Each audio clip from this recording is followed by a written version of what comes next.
High guys welcome back to my another mini vlog. এয়া বাইদেউ আৰু মই একেবাৰে ৰঙিলি পমিলি হৈ ওলাইছোঁ। ক'ত যাম কি কথা গম পাব বাৰু ভিডিঅ'টো চালে।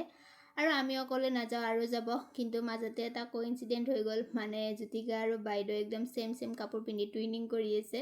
আৰু তাৰ অকণমান পিছত আমি গোটেইকেইটা লগ হ'লোঁ। এয়া বৰ্ষাও আহি পালে, আৰু এইফালে শংকৰ আৰু আমি একেবাৰে ই ৰিক্সাত বহি একদম ধেমালি কৰি যাই আছিলোঁ। আৰু এয়া ই ৰিক্সাৰ পৰা নামিলোঁ। অলপ খোজকাঢ়িব লগা আছিল। তাৰপিছতে আমি ক'ত আহিছোঁ গম পাব বাৰু। আৰু এয়া আমি আহিছিলোঁ আতিকুৰহঁতৰ ঘৰত। মানে সি আমাক বহুত আগতে ঈদ খাব মাতি আছিল, তাকে আহিলোঁ। আৰু আহি পোৱাৰ লগে লগে একদম ঢেৰ কিবা কিনি খাব দিছে। খাই লৈ উঠি এয়া আমি সকলোৱে বহি আড্ডা দি আছিলোঁ আৰু কৌশিকক ৰখি আছিলোঁ। অকণমান পিছতে কৌশিকো আহি পালে, আৰু সিও খাই ল'লে। আৰু খাই উঠি সি একদম লাইভ কৰি আছে।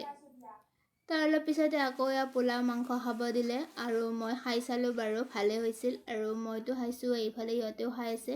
চবকে সুধিলোঁ কেনে হৈছে, চবেই ভাল হোৱা বুলিয়ে ক'লে। খাই লৈ উঠি অলপ টাইম থাকি এয়া কৌশিক গ'ল, আৰু তাৰ অলপ পিছতে আমিও গুচি আহিলোঁ। বাকী আজি ভিডিঅ'টো ইমানেই আছিল। Bye bye.